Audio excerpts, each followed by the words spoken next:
I received a comment on a video recently asking if I could build a LAMP server using Docker on a Raspberry Pi. And it's nothing to do with this. Let's go and take a look right here on Jeff's Pie in the Sky.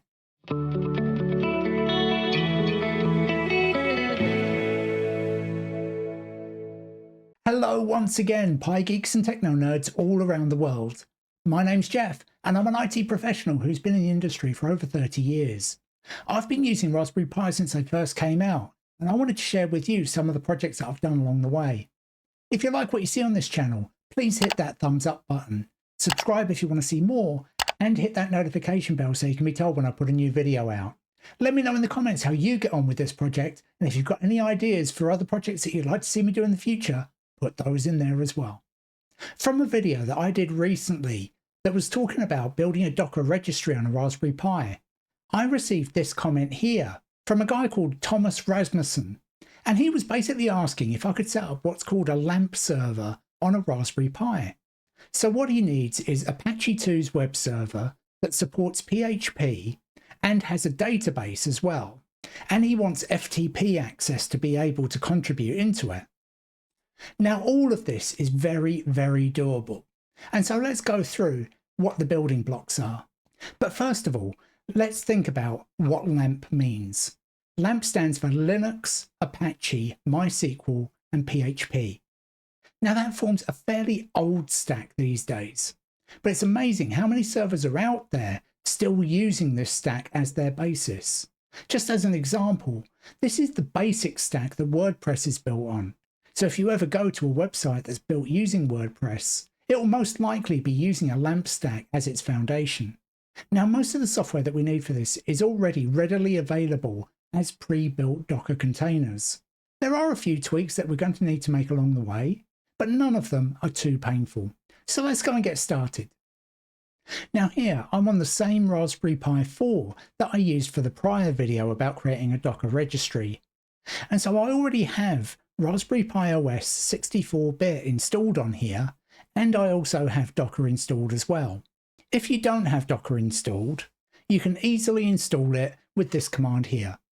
curl -s capital L https://get.docker.com and then pipe the output of that into sh. In my case, where I already have Docker installed, it's telling me that and it's allowing me just to Control-C out of the installation. In your case, if you don't have Docker already installed, just let that do its thing and then Docker will be ready and waiting for you. Once it's installed, the only other change you have to make is to add the Pi user to the Docker user group that you can do with the command sudo usermod -a G docker pi. Again, in my case, this was actually already done, but there's no harm running it again. After this, you'll need to log out and log in again. Once you have logged out and in again, you can prove that Docker is all set up and running by running docker run hello -world. And it will then just show a little hello message from Docker. And you're all ready to roll. Now, the first few things we're going to need for our software stack is the operating system, so Linux, the web server, Apache, and PHP. Now, it just so happens that there is already available a PHP container that contains all three of these things. If we look at the supported tags, what you can find is that the PHP container is actually available on a whole bunch of different platforms. However, this one here is really useful to us because it's got the latest version of PHP, 8.4.7, it's got the Apache web server, and it's based on Debian Bookworm, which is the most recent version of Debian available. So out of our LAMP stack, this satisfies the Linux, Apache, and PHP parts. To grab the PHP container, all we have to do is run docker pull php : and then the tag that we want, in this case 8.4.7 -Apache -Bookworm. And now that's downloaded. Before we run it, I just want to create a test PHP file that we can use to verify that it'll work successfully. And so I've created a test directory, and now I just want to create a file in it called test1.php. And in here, I'm just going to have this very simple application. For the most part, it's just a regular HTML page. But there is a PHP command in here that will just output the text with a paragraph tag and saying hello.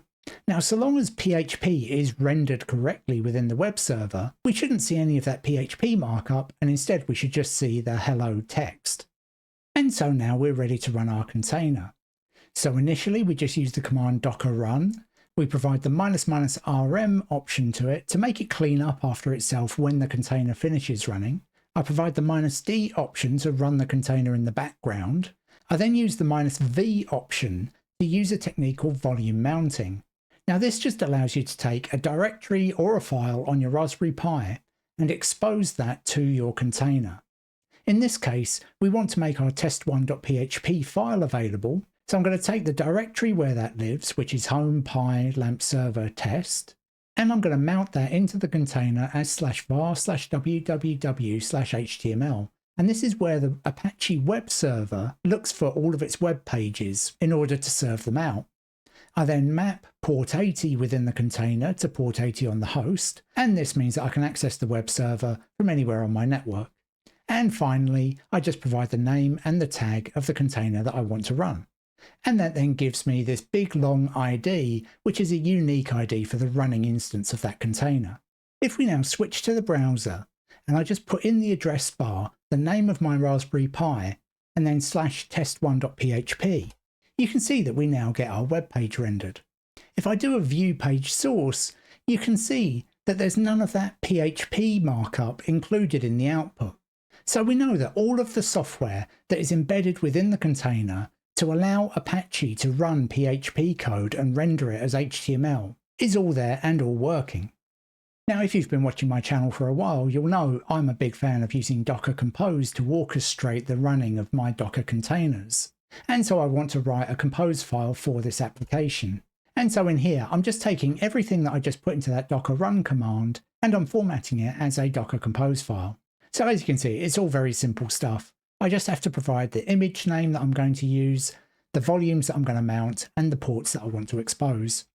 And then I can just run it with docker compose -f lamp.compose up -d, where the -d will just make the whole compose stack run in the background. And now that that's running, if we switch back to our browser and I hit the refresh button, then you can see we still get our web page rendered. The next thing we're going to need is the database, and for this I'm going to actually use MariaDB. You could use an official image of MySQL, but personally, ever since Oracle bought MySQL, I've not been a huge fan of the way they've changed the licensing terms for it. So I prefer to use MariaDB instead. It's compatible with MySQL, and it's a completely open source version that's based on a fork taken from MySQL. To pull this container, I'm just going to use docker pull MariaDB:\latest, and this will just get the latest version of that MariaDB container. Now, one thing we're going to need before we can actually use our database is a schema. And by that, I just mean the basic database itself and tables within it. You could also go ahead and create users and all kinds of other stuff, but I'm just going to keep this really simple for this example. Now, just to set up this schema, I'm going to create this file called init.sql. And within here, I'm just going to make it use a database called lamp. I'm going to create a table called names, and that table contains one column called name. And this can be up to 50 characters long. Now, you're not supposed to do this when you initialize a database, unless it really is just reference data. But just so we have something in here, I'm going to insert a value into our names table, where the value that I insert into the name column is Jeff. And now, if I go back into our compose file, I've added a second container into here. I've named the service MariaDB. I've provided the name of our container, so MariaDB:\latest. And then what's really cool about the MariaDB container is that you can set up some initial context purely through using environment variables. So here the root password will just be set to password, and it's also going to create an initial database called lamp. And that's why in that init.sql script that I just wrote, I didn't have to create the database. I could say already use it. Just by using this environment variable, when the container runs up for the first time, it will create that database for me.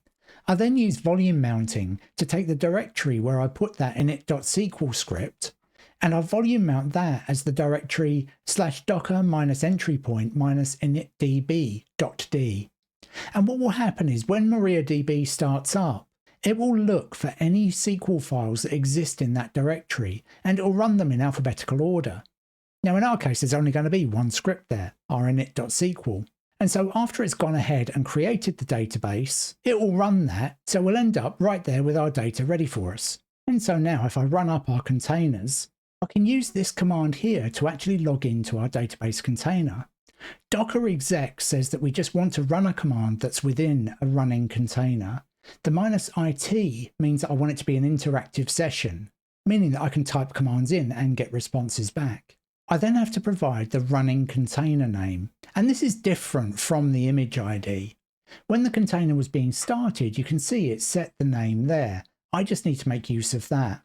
After this, I can just provide a command that I want to run inside the container. In this case, I want to run the MariaDB command, specifying root as the user, password as the password, and lamp as the database that I want to use. And here you can see it's actually run that up. If I run show tables, you can see that our names table does exist. And if I select all of the data within the names table, you can see that my Jeff row does exist. So our database is all now ready to be linked in with our PHP software. Here I've got another web page that includes a section of PHP that is then going to talk to the database. Initially, I have to provide all of the connection details for how to connect to the database. I then run this command here to connect to the database, execute my SQL query to select everything from the names table, and for every result that I get back, I'll make it display a hello line that also then specifies the name. And once I'm done, I close out my connection. Now in terms of my Docker Compose line, in order to link these two containers together, all I have to do is add a depends_on directive in the Apache container to say that it depends on the database. And now if I run up our Docker Compose application again, in theory, I should be able to run that PHP code. And so if I go into our browser and say that I want to run test2.php now, what actually happens is we get an error. And the problem here is that the PHP installation that you get with the PHP container is actually fairly minimal. It doesn't come with all the libraries that you'd need to actually make a connection to a MySQL or MariaDB database. So in order to get around this, we need to build our own container and make that module available. Now this is actually much easier than it probably sounds. All I need to do is create a new Docker file. I can then say that I want to use our PHP 8.4.7 Apache bookworm container as our base. And then I want to execute this command here that installs the mysqli PHP module. And this will make all of the MySQL and hence MariaDB connectivity available to us. And I can build our container with this command here. I just say docker build to build a new container. I then use -t to say that I need to specify a new tag. And this is the tag that I'm going to create. PITS just for Jeff Spy in the Sky /PHP -mysqli because we're installing the mysqli module :8.4.7 -Apache -bookworm. So in terms of all that version information, I'm keeping it consistent with what the PHP container had originally. I then just use the -f option to point it at our Docker file and just provide a dot at the end to indicate that all of the resources needed to build the container are in the current directory. And now that's all built. So just before we run all of that up, I need to shut down the running instance of our containers. And now I need to make a subtle change to our Docker Compose file to make it use our new image. And so I've just updated the image reference here so that it's looking at our new container. And now if we run up our container again, and I switch back to our browser, and I hit the refresh button, now you can see that it renders our page just perfectly and shows the name that it's pulled out of the database. Now what I'm going to do next is insert some extra data into the database. And if I refresh our web page again, it will say hello to both names. But if I shut down our application and then restart it again, if we go back to our browser, you can see now it's forgotten all about Thomas. And this is all about the data persistence issues that I was saying earlier. The actual database data here is only existing within the container. And containers are immutable. So if you stop the container and restart it, then all of that database data will be lost.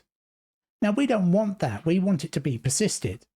And so to do this, all I have to do is create a directory to hold our database data and add this extra volume mount within our Docker Compose file, where this maps our new DB data directory into the directory /var/lib/mysql within the container. And so now I'm going to shut down and then restart our application again. And within our browser, we're now back again with our single name.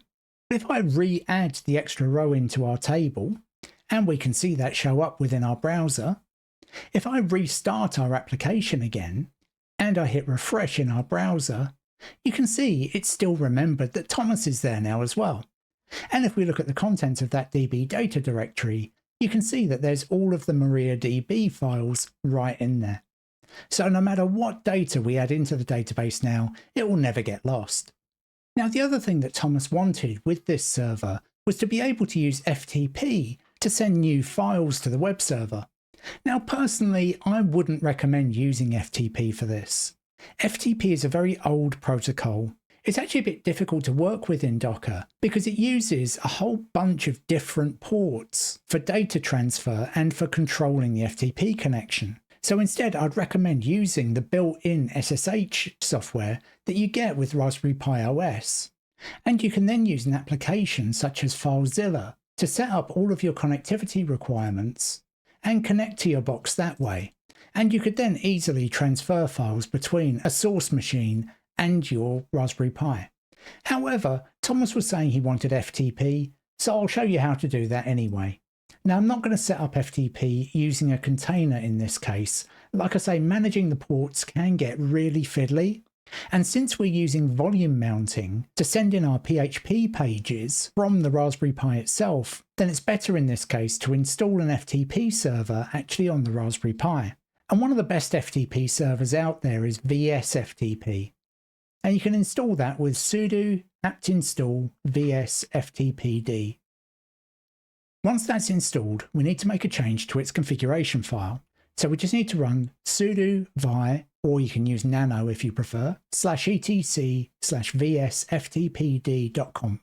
If we go all the way to the bottom of the file, then we want to put in here write_enable equals yes to allow us to write files onto our Raspberry Pi, chroot local user equals yes, and what this will do is it will lock the user into their home directory. They won't be able to write files arbitrarily anywhere on the Raspberry Pi. We make the chroot writable by saying allow_writable_chroot equals yes.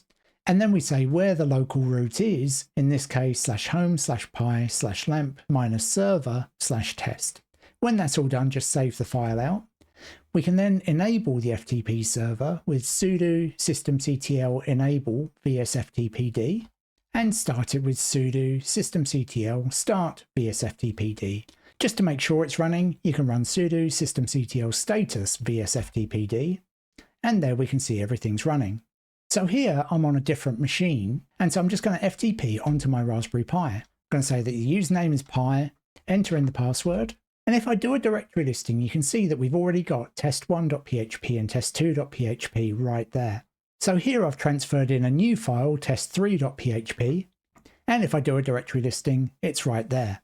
And if I go back to our browser and change the file we're looking for to test3.php, then you can see that that works just fine. And so there you go. We've set up our LAMP server running on a Raspberry Pi, and we can FTP content into it. Although again, I'd actually recommend using SSH or SCP to copy files in using an application such as FileZilla to make your life easy. Now, one other thing that Thomas mentioned in his comment here was that he wanted to use this for multiple domains. And Docker Compose makes this really straightforward. All you have to do is create multiple Docker Compose files, and then you can run those up as independent applications. The only thing you've got to be careful about is make sure that the local port on the Raspberry Pi is unique for each case. However, because each instance will be using its own little private network, you won't need to worry about the individual web servers and their database connections clashing with each other. So that way you could then front the whole thing using something like an Nginx reverse proxy to route requests to your specific servers.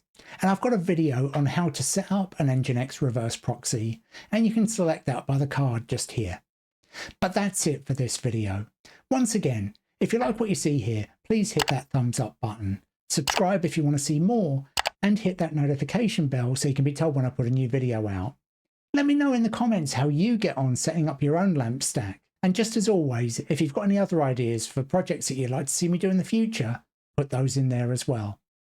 Thanks so much for watching till the end, and until next time, bye for now.